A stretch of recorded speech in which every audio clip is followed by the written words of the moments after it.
Turn out the lights and engage Infravision. It's time for the next episode of Drizzt Done Right, the podcast all about your favorite drow, Drizzt Do'Urden. My name is Justin, and in this episode, we'll be diving deep into Chapter 26 of Homeland, titled Angler of the Underdark, discussing all of our favorite plot points, characters, and more. And I'm Jeffrey. After 25 episodes, I'm hoping you realize that we are big fans of the D&D 5e tabletop role-playing game. So one of the things that we're going to do as we go through this chapter is to dig in like a deep gnome and find us a rich vein of lore. Get it? Oh, man. It's a word play on ore, because they love gems. Anyway, once we dig out a little nugget, we'll polish it up nice and shiny in our Dungeon Delve section to let you know how it relates to the D&D world.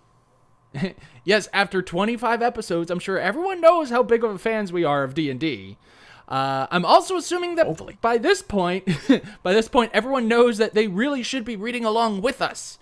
So following along with the show is easy. Just grab a copy of the book, read the next chapter, and tune in every week. Also, make sure you share your favorite parts of the chapter with us via email at drizzdoneright@gmail.com. Or, better yet, be part of the ongoing discussion on our very own Discord link for the Drizzt Done Right Discord. The Discord invitation is linked in the podcast description, and even though we hang out in the Underdark, I like to think that our Dim Light Squad is a very welcoming group. Speaking of, Justin, did you notice that we added another country to our audience? Not until I saw your notes here, Jeffrey. I put it in big, bold print because I like to surprise you. A big welcome to Hungary, who is now on the board. Mark them up. I saw that. We now have listeners in Hungary. Thank you guys very much. And something I want to bring up as well. I did not drop this on. I did not make note of this in the notes. But if you click, Jeffrey, if you click on the U.S., if you click on that, you can see what states are listening. Oh, really? And no, I did not. We have 41 states as well as the District of Columbia listening.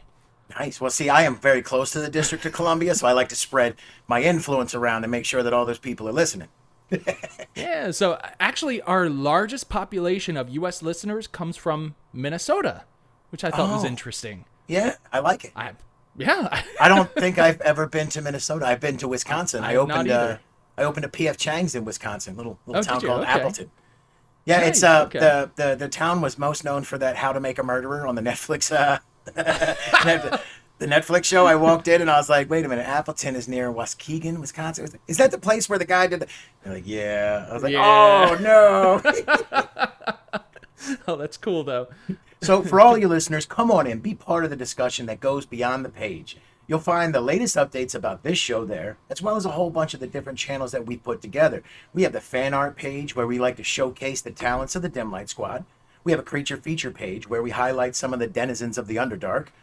A spoilers page, just so we can keep the discussion board spoiler free. And we just added a place for the squad to exchange gamer tags so that they can get together on consoles and tackle foes together in the virtual world. That's very cool. Shout out to Valeria. I was on last night and they were asking if anybody played Diablo 4. So I put up a channel and Sevik already jumped into the channel. We're always trying to find ways to give you all a fun place to engage and interact with one another. Speaking of which, we've also got that D&D one-off link. You've got to join the Dim Light Squad, put your name in the hat. We're going to need more people to pull it off, so if you're on the fence, if you're listening for the first time, I mean you. Join the Discord with the link, no time like the present. Speaking of which, Justin, what have you been up to?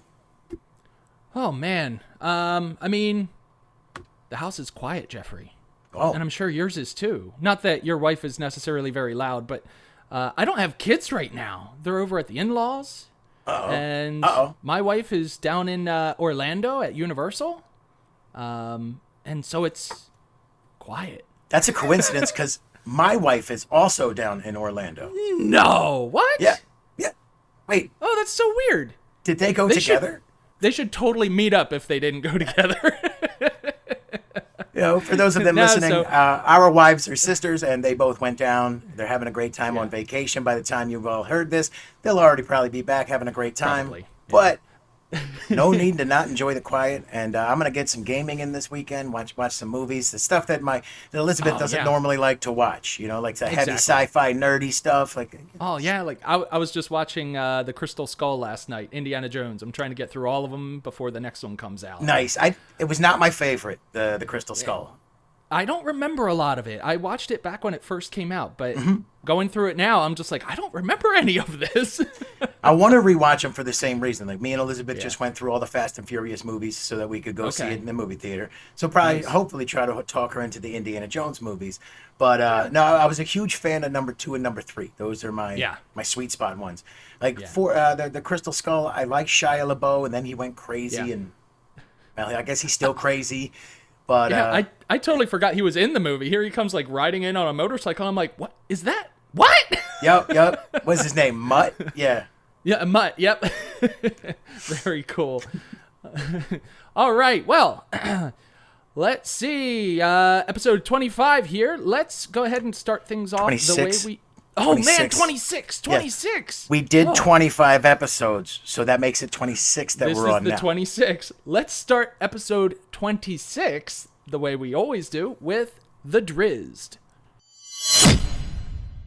The Drizzt is the part of the show where we take a look at this week's chapter and we give you the Drizzt of it.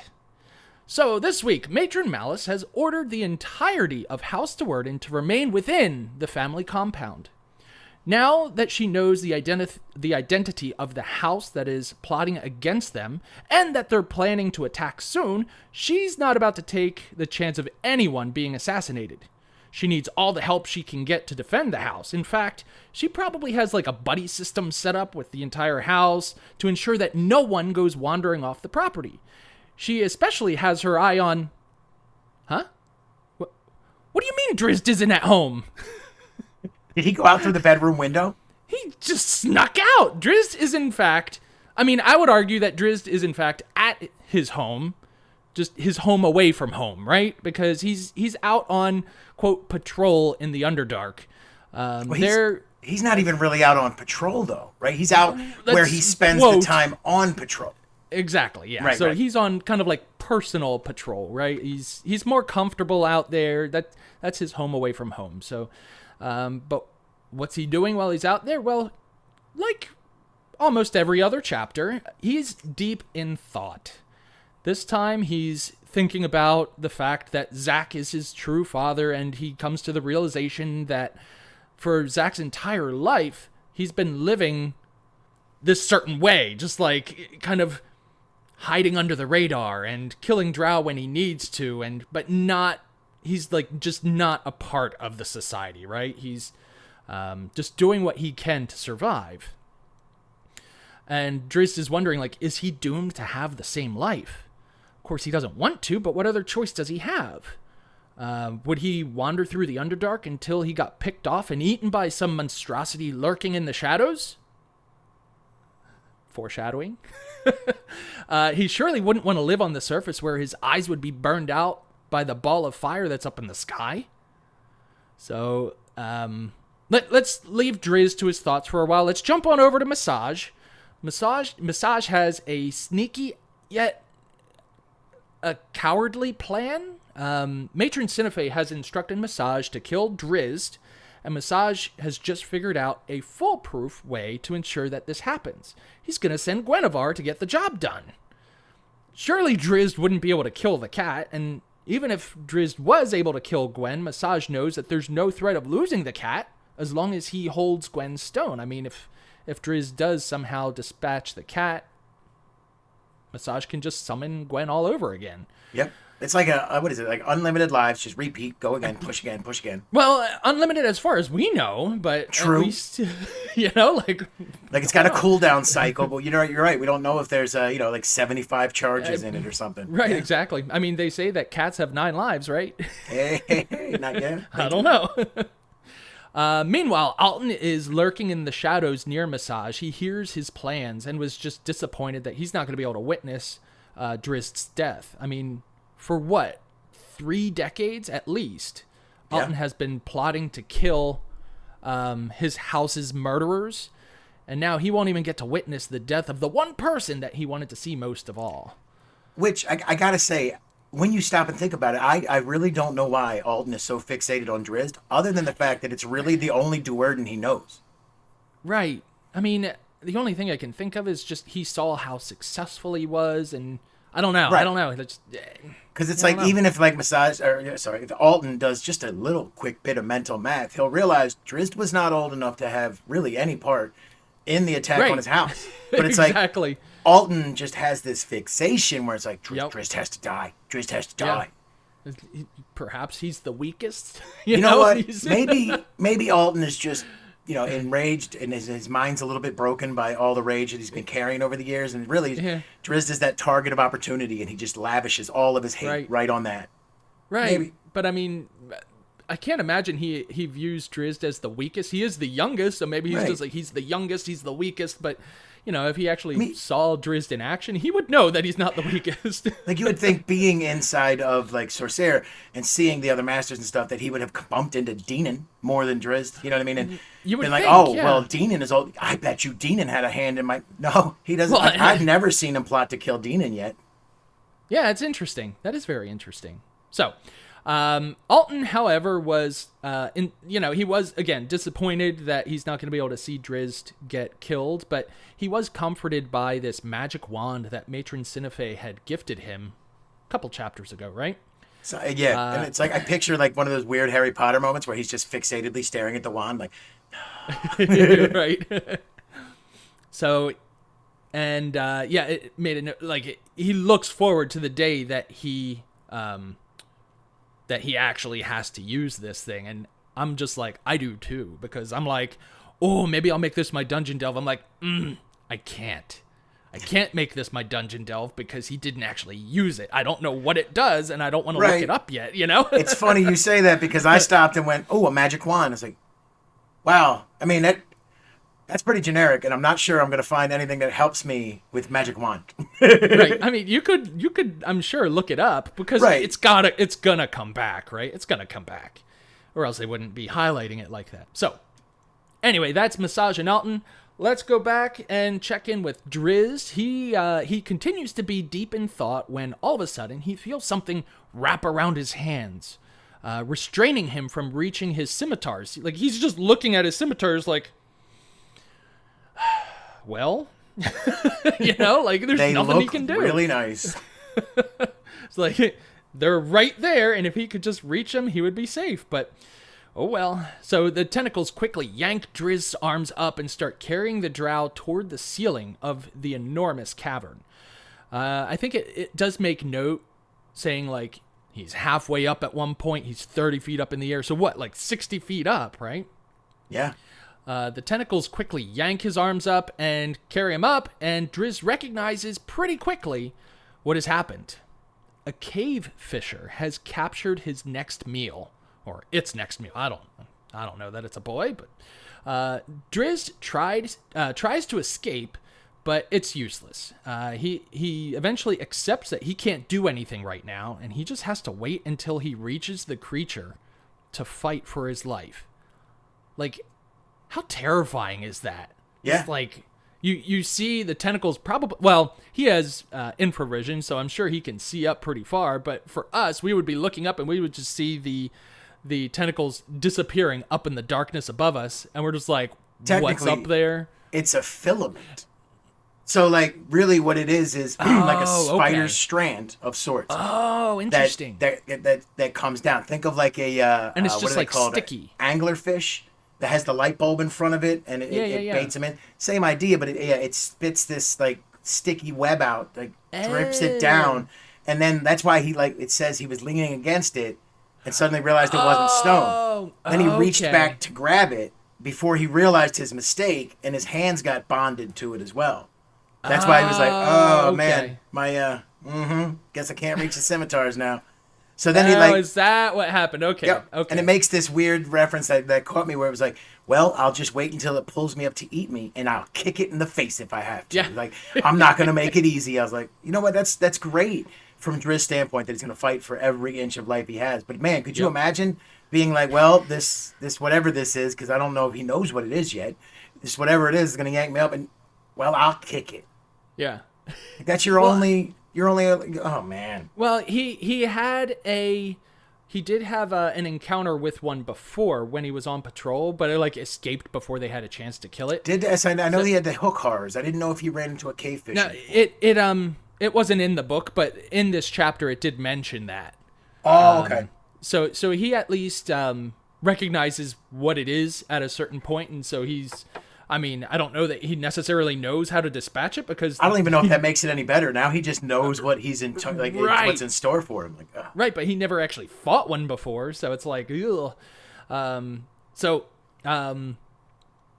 hey, dying, does that solve his problems? I mean, he's been thinking like, what do I do? Like, if I don't want to live in this Menzoberranzan culture, like, maybe I'd just be better off dying. And like, he had those thoughts before this whole encounter. So, but I mean, that's just dark going there. So, let's see. He keeps getting pulled up and up and up by this cave fisher. And moments before, the crab-like claws come out to get him, out of the shadows, again, 60 feet up in the air, Guinevere comes to Drizzt's rescue. Together, but I mean, mostly just Gwen. They kill the cave fisher, and they are, there's a whole crazy scene about that fight. And R.A. Salvatore just makes it so beautiful, and if you're not reading along with us, definitely go check that out, because it's an awesome battle. I can't do it justice by describing it. So eventually they do manage to kill the cave fisher, and they're back on the cavern floor. Drizzt, excited to see his companion, goes to thank the cat, but something is off. Guinevere is crouched and ready to pounce. In her eyes, Drizzt sees his end. Just like out of the frying pan and into the fire, right? I mean, like, everyone wants Drizzt dead here. So Drizzt quickly puts together that Massage sent Gwen to kill him. But friendship is stronger than whatever magical hierarchy Massage has over Gwen, right? So she fights off the urge to kill Drizzt, and they have a little mock fight, as they do. Just kind of like that. She slaps around. him with her paws. Yeah, exactly. And then Drizzt realizes his next course of action. I mean, if Gwen was sent to kill Drizzt, Massage isn't going to be happy if Gwen shows up without Drizzt in her maw. So Drizzt asks his friend to take him back to her false master. I know you're going to get into it, but I just, with the part with Gwen fighting against it, man, it really made my heart swell up with emotion. And it really kind of gives you like the tinglies on the back of the arm. You know what I mean? When you're watching it, like, no, she can't hurt him. And it's like, I've read the book several times. I know what happens. It doesn't matter. The way it's written and the way it plays out, it's so cinematically beautiful. From the fight to the cave fisher, for her being the rescue. And I loved it. Yeah. It was a great chapter. And I'll definitely be getting into that in my dim light. Awesome. Well, that's the Drizzt for this week. Let's go ahead and talk about our dim lights in the part of the show we call the dim light reel.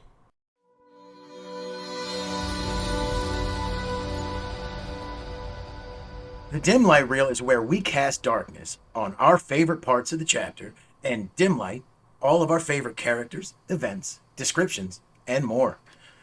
For me, we start the chapter right away with my dim light. Drizzt goes for a walk. R.A. tells us that he wanders out through the maze, alone, through the maze of Menzoberranzan, drifting past the stalagmite mounds under the leering points of the great stone spears that hung from the cavern's high ceilings. We know how this chapter turns out, but as you first come across this passage, it should have sent alarm bells ringing through your skull. From the very first chapter, we are taught that the Underdark is no place for travelers. There's peril in every nook and cranny along the way, and Drizzt has wandered out here with his mind completely overburdened, which is ironically completely out of character for him. He's usually got the razor sharp skills of a hunter. Yeah. Matron Malice has specifically ordered all of the family to remain within the house because she feared an assassination attempt from House Hanet. Turns out that she was right to be cautious. Drizzt worried that the blasphemous thought that he had to contemplate, even silently, in a house full of nervous clerics might get him into serious trouble. Narmandel was down to a sliver of light at its base when Drizzt slipped through the adamantine gate of the Do'Urden compound.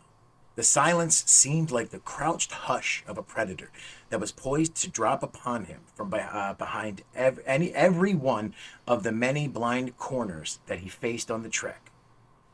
For me, this passage hit home because as a child, I was definitely in love with adventuring in the middle of the night. I guess, most people would be aware of the dangers of that, but I'd love to go out in the woods where I was all alone and the silence would sit so heavily on me that anything out of place would draw my attention to it.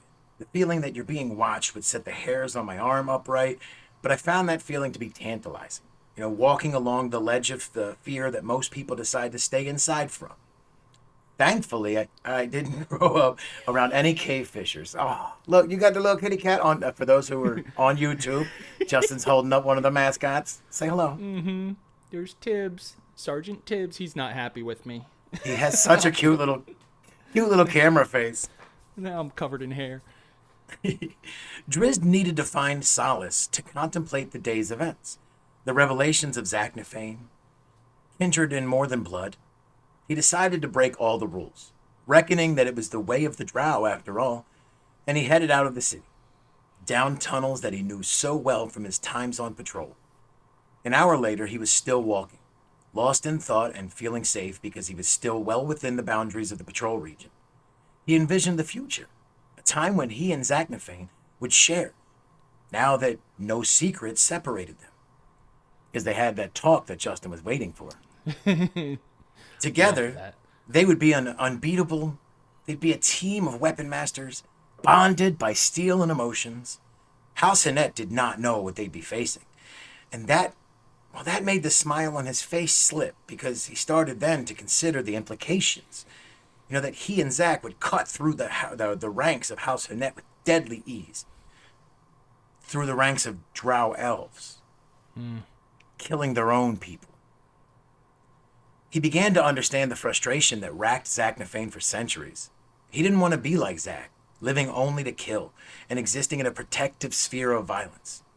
But what choice did he have? Leave the city? This brought up Zach's words in his mind when Drizzt had asked him why he never left. Where would I go? Drizzt whispered Zach's words. Where would I go? Travel the Underdark? Where our people are so despised and a single Drow would become a target for everything he passed?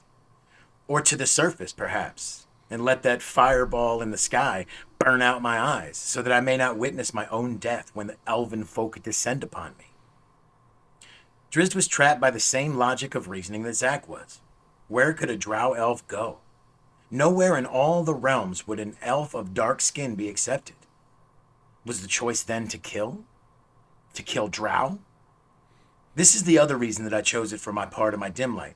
We learned earlier about the indoctrination of male Drow through figures like Hatchnet. We learned how Drow priestesses are indoctrinated in the ways of Lolth, that Drow are trained from a young age to see all the races around them and beyond them as enemies, to see them as responsible for all the suffering that Drow currently faced. Even though Drizzt had come to the conclusion that the Drow were actually responsible for most of their own misery, generations of Drow that came before him had been brainwashed successfully and let loose in this world to reinforce the beliefs. So even though Drizzt was different, even though Zaknafein was different, the Drow as a race overwhelmingly was feared and seen as adversaries. They were shunned and not quite hunted, because they were hunters, but if given the opportunity, they would be dispatched instead of reasoned with. The brainwashing of generations had built a self-fulfilling prophecy that Zaknafein realized would never allow him to leave the world that he was born into. How crazy it is to see this play out in Drizzt's mind, where he realizes that he really wants nothing to do with everyone who looks like him. But simply because he looks the way he does, anywhere he goes, people won't see him first. They'll see all of those who came before him, the Drow who were the stuff of nightmares, the stories that kept surface elves and many other races up at night, worried about their future. And that would make him a target everywhere he went. Mm-hmm. The only thing that comes to mind there where it's like, well, maybe not everywhere, is the fact that the gnomes did have a drow that lived in their city. They did. You know what I mean? And so it's like, oh, well, I mean, I would imagine that most people would be like, it's a drow, let's kill it, because if we don't, they'll kill us. But, I mean, oh, shoot, what was that guy's name? Belwar Disengulp. Belwar Disengulp. The most honored Warrow Burden. And now he doesn't have any hands, the poor guy. Wonder if he'll ever come back. Yeah, but I mean, it's obvious that not everyone wants to kill Drow, but still, just... No, but even then, right, in that interaction, because I thought about that when I put it down, Belwar didn't want to kill Drizzt. But Belwar realized they're probably going to have to kill Drizzt. Like, he's going to take him back to town. He'll let the king decide. He'll give him every chance. Yeah. But, you know what, we're probably going to have to kill you. And if I do, I'll make it a clean blow. And it's like, that's wow. True, yep. You know, like that's the only mercy Drizzt was going to get, is a quick death instead of a tortured death. Like, you know what? And that's, again, it's like, that was best, not best case scenario, but one of the better scenarios that would have come out of that. Yeah. You know, and it's like, he really doesn't have any interactions with anybody else. He had the surface elves, but they were terrified. They were being slaughtered. So to think that, like, if he goes up and sees them, well, probably they'll just think of Deanan and the rest that were butchering all the elves. Yep. I mean, maybe eventually I don't even know if the little drow elf girl would recognize him. I don't know. No, she wasn't a drow. She was a surface elf. Oh, that's what I meant. Yeah. I don't know that she would recognize Drizzt, but that would be interesting to see that as well. It would be very entertaining. So, awesome dim light. For my dim light this week is, I mean, obviously, we already kind of hinted at it. It's when Guinevere resists Massage's command to kill Drizzt. So, again, as Drizzt was being pulled up toward his impending doom, Gwen jumps from the shadows to prevent the cave fisher from killing Drizzt. Here I was thinking that Gwen was already not following orders, right? She's there to save Drizzt, right? I'll come back to that in a minute.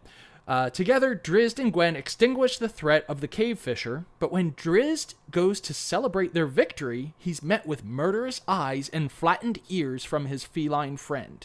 I have two cats. When their ears go flat, they are not happy with you at that moment. No, they are not. So it was apparent that Gwen wasn't disobeying... I mean, for me, it was apparent that Gwen was not disobeying Massage when she was saving Drizzt, because Massage's instruction was, Gwen, you go kill Drizzt. And here was a situation where something else was going to kill Drizzt. That's how I interpreted it anyway. No, when you say that, honestly, I didn't think of it that way. I thought that she had already broken the command, because the way it's written, they talk about how she fought against a magical pool and everything, because you could let the cave fisher do the job. But when you point that out, that's probably the loophole in the magic where she didn't have to fight and resist it. So it's like, oh, okay, yeah, you can save Drizzt, so you can kill him. Like, oh, exactly. That is interesting. That's how I interpreted it. When I read on further, Drizzt made the point to Gwen, like, look, you already saved me. Like, why are you going to kill me now? And so, like, I don't know if that was actually what was happening, though. No, but when you say that, like, this is why I'm glad to have a second set of eyes, you know, going through this with me. All the Dim Light Squad members can totally check in and give us their thoughts as well. We love that. But totally. To be able to go back and forth with you, to have you see the things that was like, that never occurred to me that could be like a legal loophole through the binding contract of magic. Like, that's excellent.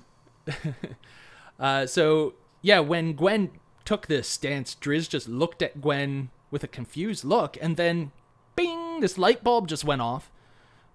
Massage sent you to kill me. Drizzt's realization and responses to it are met with low growls and a ready-to-pounce stance from the large cat, which would just be absolutely horrifying.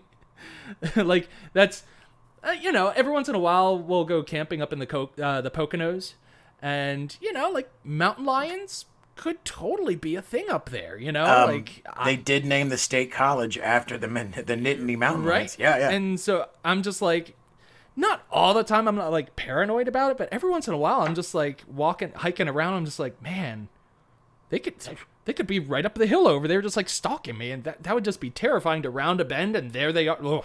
And they're not even as big as... I was going to say, on the bright side, though, at least you don't have to fight off a cat the size of Gwen at that point. Yeah, like, exactly. Not that bare-handing a Nittany lion would be any fun, but... Right. But it's this moment, it's moments like this where you have the main character's best friend turn on them. Those moments just break me, Jeffrey. Yeah. And you kind of hinted at it there, like... Whenever there's a moment in a movie where the main character's animal companion is suddenly hostile toward them, my heart just breaks. And the first movie that comes to mind is How to Train Your Dragon 2. I don't know if you've ever seen that one. I have not. This is why I was smiling, because I was seeing this come up. It made me chuckle.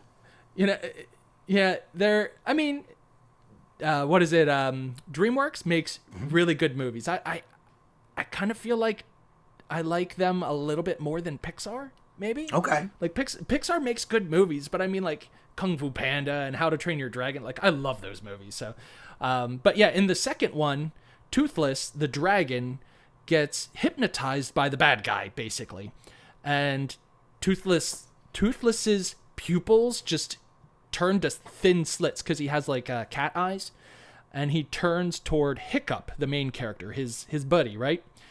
And then just starts stalking toward him. And that moment in that movie, it's a kid's movie, Jeffrey. And like, I'm about to cry just talking about it. Like, it's just so sad to see that happen. Of course, it all turns out happy. Definitely go see that movie if you haven't. Watch the first one first. But the second one's actually really good. So anyway, back to Drizzt. Drizzt kept a non-defensive stance as he tried to persuade the cat to fight the urges to fulfill her master's orders. Which, I mean, confused Gwen, right? Because, you know, he wasn't pulling out his scimitars right away. And so she was just kind of like, why aren't you defending yourself? Like, I'm about to just, like, maul you. But, yeah. So she was definitely confused. Drizzt could tell that his words were working. When he saw the cat's ears moving from, you know, that attack position, I like to call it, where their ears are back. And Drizzt continued saying, Massage claims ownership. I claim friendship, and I will not fight against you. And, man, Jeffrey... Again, I was driving, and probably should have pulled over or should not have been driving, because I'm just like, no, tears are welling up in my eyes. I'm not crying. Oh. You're crying. So Drizzt's arms went wide, just, you know, showing her that he's just not defensive at all, just putting himself out there. And then Gwen made a wisdom saving throw. She obviously made the save because when she went in for the tackle, her claws remained retracted.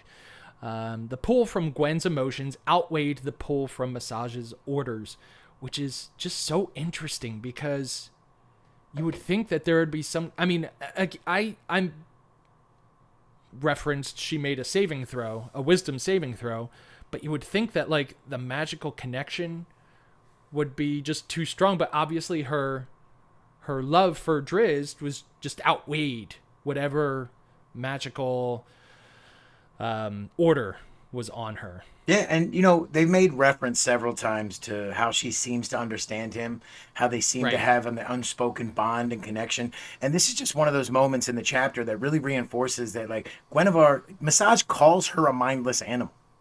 You know, you mindless beast, she is clearly not.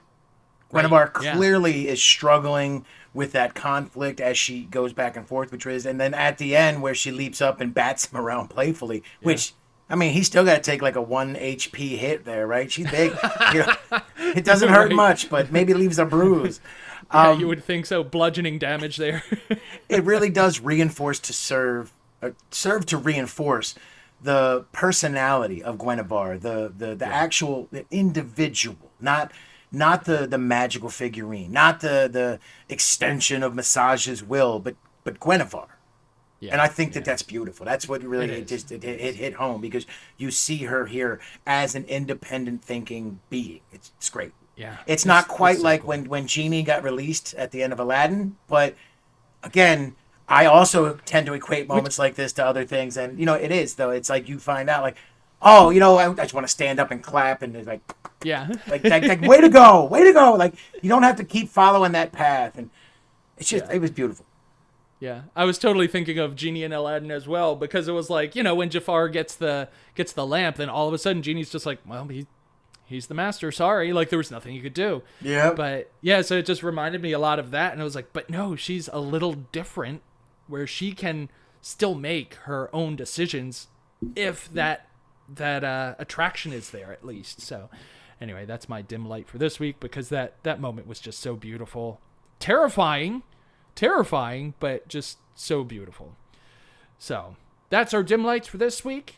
Let's go ahead and link this chapter with D&D in the section that we call the Dungeon Delve.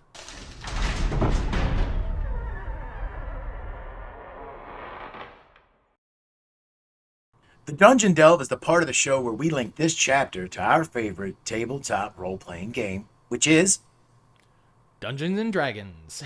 5th edition. 5th edition. Mainly because now the 5th edition is out, we didn't go back and play the earlier editions yet, but we'll get there. So for me, my decision for the Dungeon Delve, it's the Cave Fisher. The Underdark just continues to present us with a bountiful array of monstrosities, and I couldn't resist taking a deeper look at them. Simply put, they are a lobster-like monster which inhabits subterranean locations and ambushes its prey using a sticky filament similar to a strand of giant spider silk. Delving a little further in, they grow to be about 7 feet in length, which is like 2 drow in length. And they have a hard, chitinous shell for an exoskeleton. And side note, when it comes to D&D, few words evoke like a visceral reaction to me. Tibbs is in the camera again. He jumped up on my lap. As the word chitinous. I just love that description. Yeah. So they have 8 legs, 2 forelimbs that end in large pincers. They're sightless creatures that use multiple auditory sensor organs to detect prey. The organs are located on the head, so they could be mistaken for multiple eyes. They also have a large proboscis, from which shoots a long, sticky filament up to 60 feet. They like to hunt from ledges high up, which we saw in the chapter. And so they'll dangle the sticky filament off the side and remain safe while waiting for something to fly into the filament, like a bat, or sometimes they'll shoot it down at a creature that's passing by, like Drizzt in this case. They will hunt man-sized prey, but they're intelligent enough to avoid large groups. They go after stragglers, loners, and scouts. Okay. Now, small pods may end up hunting together to ambush small parties, but usually they end up fighting over the food, and then, well, that breaks up the party. I just had a great one-shot idea. Go ahead. Are we all going to be spiders? Or, no, you're going to fight the spider, the cave fishers. Is it a one-shot because we're not making it out of it? Now, one last interesting fact before I dive into the stats. Their blood is flammable. So they're averse to fire. Whoa. Now, it was neat because in the book, in the chapter when they went through it, they talked about how the blood actually severs the filament. It dissolves it. So, like, when Gwen attacks the cave fisher, the blood was rolling down, and Drizzt is waiting for his moment, knowing it's going to hit the filament. Then he'll be able to spring out. But since they attack on sound, casting silence will make them freeze into place, listening intently for their prey, because they can't see, so they're listening for it. Oh, so if it's deadly silent, they're blind, basically. Don't give people hints. Now, every part of their body is usable. The meat is edible. The blood, the blood. I didn't know what you were talking about. Well, it gets really kind of like deep, especially it's one of the things I love about D&D, right? Not only do you just kill the monster, you could use their meat to eat. It's they say it tastes kind of like crab inside of a seafood stew, right? Every part of the blood is used to concoct several dwarven spirits. However, some of the more hardy dwarves will just drink the blood straight. Woo! The filament strand could be extracted and diluted down to remove the adhesive, so you can weave the ropes into, or you can weave it into ropes that will be super thin and strong. So it's like spider Okay. web silk, where you can get like the Right. fishing line. Their shells make good armor, tools, and jewelry. And get this, their eggs that were less than a 10-day old are highly valued for their alcoholic content and psychedelic properties. Yep. Interesting. Turns out drinking a full egg usually proves fatal. But Whoa. a sip would cause an average human to be intoxicated for hours while experiencing hallucinations. Holy moly. So this means they can be sold for 50 to 100 50 to 100 gold pieces in most large cities. Good I was like, God. wow, that is really in depth. So now on to the stats. Armor class is 16. Obviously, it's a natural armor class. They have an average of 58 hit points, speed of 20 feet, and they also climb at 20 feet. They get a +3 to strength, +1 to dex. Constitution is a -4. +2. Yeah. Yeah, +2 to Constitution, There you go. +1 to Dex. I kind of skipped that. So then it's a -4 to Intelligence, a 0 on Wisdom, and a -4 on Charisma. So they're not going to be that charming, and you probably don't want to sit down and hold a book club with them. We won't invite them to the show then. The only part of the Dim Light Squad they get to be in is the creature feature. They get a skill bonus of +2 to Perception and a +5 to Stealth. That's really going to help them for sneaking up and hunting from the totally. shadows. They have Blind Sight up to 60 feet and Passive Perception of 12. Excuse me. They have an attack called Bark Bite. This is where they extend they're called a Bark Bite in the stats that I had found. But this is where it's the sticky sap. They send a brown sticky filament down to about 60 feet. Any creature that gets stuck to it is grappled and needs to hit an escape DC of 13. So it's usually a strength DC to get out of that. Okay. Those checks, however, will be made at a disadvantage. That explains why Drizzt wasn't able to get out. Yep. Because Now, I'm like, DC 13, that's easy. Come on, Drizzt. well, two, though, think about the brute strength of a drow. They're not the most strong That's true. individual, That's true, but they yeah. are very dexterous there. You know what I mean? Right. And you're rolling at a disadvantage then, too. So it's like, That's what yeah. Now, you can attack the sap, but a weapon that fails to sever it becomes stuck and also requires a DC 13 strength to pull it free. Oh, man. Destroying the sap will not keep it from extending the filament again next turn. So it's not like a tongue that you cut off and it's not there anymore. It'll just drop it down again next interesting. turn if it wants to. Jeez. If the cave fisher itself drops below half HP or less, it becomes vulnerable to fire. As mentioned before, because the blood is flammable. And if it's half HP, then it has a lot. Oh, that's interesting. Right? That's a cool little characteristic. Besides the sap, it can make 2 attacks with its claws. So it's got a multi-attack. This is a +5 to hit, and a hit does 2d6 +3 slashing damage. The sap with a grappled creature that doesn't pass a save is then pulled into an unoccupied space within 5 feet of the cave fisher, which will then make a claw attack against it as a bonus action. If you'd like to see a picture of these beautiful little beasties, then join the Dim Light Squad and hop on into the creature feature, because I'll be adding it to the list. We'd also love to hear any interactions that you may have had against this creature in your D&D games. Maybe how challenging they were, what you thought, did it make the party go, ah! I mean, whatever it comes across, share the stories. We love to get your feedback. Yeah. Now, when I saw the title of this chapter, I was like, I didn't remember what creature it was, and my head immediately went to a roper. I don't know if you're familiar with a roper or not. No. They're you gotta look them up sometime, but similar type of creature in that they catch things, but with their tentacles, and then they just like rope them in. That's their, and yeah, they like hang out on like cave roofs and everything, ceilings, and yeah, but totally different creature than I thought, than I remembered. But similar way of attacking and just kind of being stealthy. Now that I think about it, I think I had you guys fight a roper in one of my earlier games in not the prequel to our campaign, but the quest before that. But anyway, terrifying creatures. They sound delicious, because, I mean, I do love crab, and with how big they are, it's probably a lot of meat. My dungeon delve, rather. Like I said, I would have liked to do a dungeon delve on that magic wand, but we didn't get to see it in action, so I'm not going to do that one. And going through this chapter, there wasn't a lot else going on. So I got another stretch for this week, just like last week. My dungeon delve also went along with my dim light. For the people on YouTube. Is that Cheaty or is that Tahani? Tahani. That's Tahani. I can never remember. Tahani has the speck on her nose. Yep, little chin piece. Yeah. Aww. So yeah, just like last week, my dungeon delve goes along with my dim light. So my dim light was all about how Gwen and Drizzt, their little interaction there, and Gwen fighting off the urge to fulfill her master's command. It almost appeared as if Drizzt was casting a spell called Animal Friendship.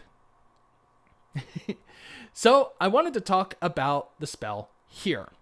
And, let's talk about it, and then I'll talk about my opinions about it. Well, you'll see. So Animal Friendship is a first-level enchantment spell that takes one action to cast. You can cast it on a target within 30 feet, and it takes a few components. The components, they make a lot of sense, really. It doesn't even seem like you're really casting a spell when you think about these components. It almost seems like you're doing an animal handling check, because the components are verbal, like you're saying, "Here, kitty, kitty, kitty," and they're somatic, like you're reaching your hand out carefully, and it also requires a morsel of food. So that doesn't always help to get an animal to you, though, right? The little treat. Right, but it's like, is this even a spell? Like, you're just... Oh, that's fair. Anyway, so the description says that you convince a beast that you mean it no harm. You choose a beast that you can see within range. It must be able to see and hear you. And then if the beast's intelligence is 4 or higher, the spell automatically fails. All right. Okay. It's basically like it's too smart to be tricked by such a simple spell. Otherwise, the beast must succeed. Like if their intelligence is lower than a 4, lower than a 4, like a 4 is too high, then the beast must succeed on a wisdom saving throw, or else they are charmed by you for the spell's duration, which is up to 24 hours. Charmed basically just means that they see you as friendly. That doesn't make them... That makes them less likely to attack you, but it doesn't necessarily mean that they're going to fight for you. Okay. So if you or one of your companions harms the target, the spell ends. Okay, so you could use shatters it to, that illusion. Yeah. Okay. Yeah, so you could use it to give yourself an advantage on one big attack, but then the spell is dropping, right? So I'm sorry, I'm laughing because I just followed a D&D podcast. I can't remember the name of it. I throw it out there, where the main character is a lady, and she starts an altercation because the guy assaults his wolf. He's like, smacks him. He's like, "Listen to me." And she's like, "I cast fire. Don't you hurt the animal." And she's freaking out. And they're like, "Well, I guess we're fighting now." It's funny how often that happens. I mean, like, it can tear apart some groups in real life, which is unfortunate, but yeah.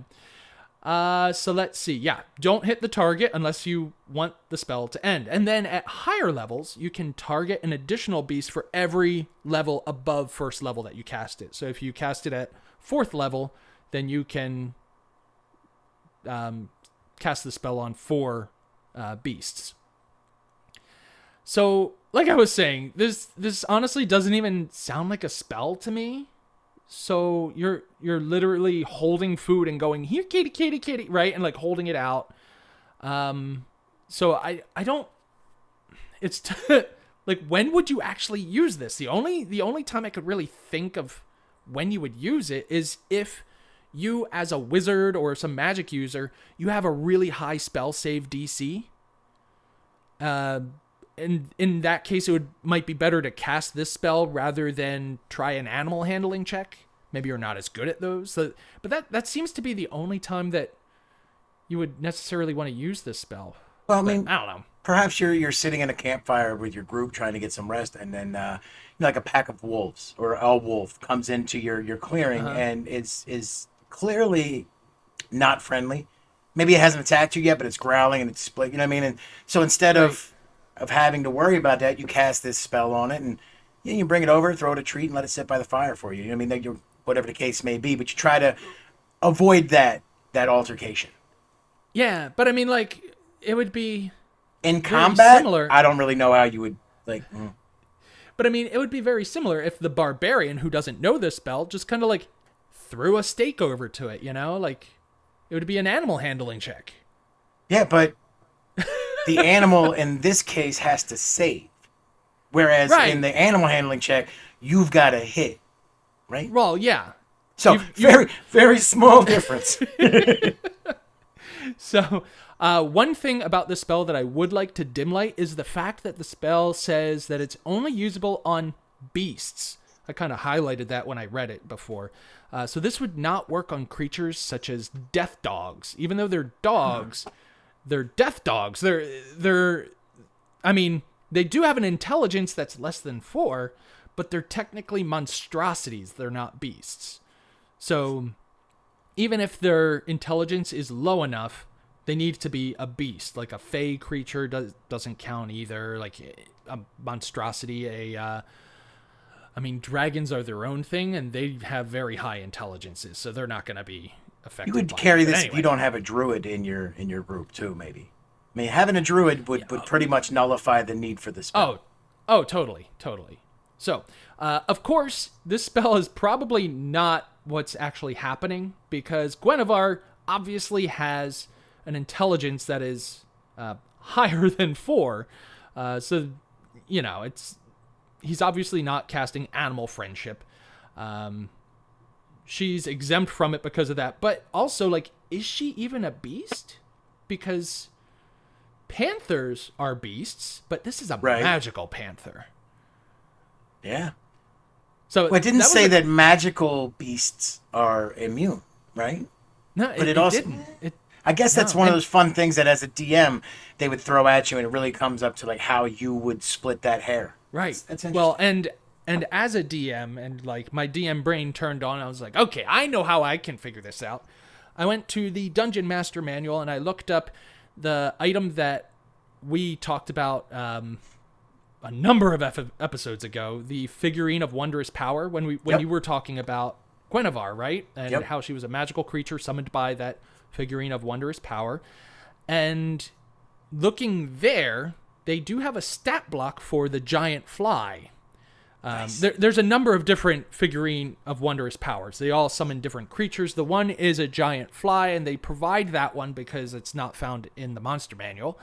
And if you look at the giant fly stat block, it does say beast. It doesn't say fey. It doesn't say monstrosity or anything like it. It says beast. And so I'm just like, okay, like, I guess she is an actual real-life beast that just happens to live on a different plane. I don't know. For those of us who are listening instead of watching, I just want you to know I am covering my face and laughing in my hand.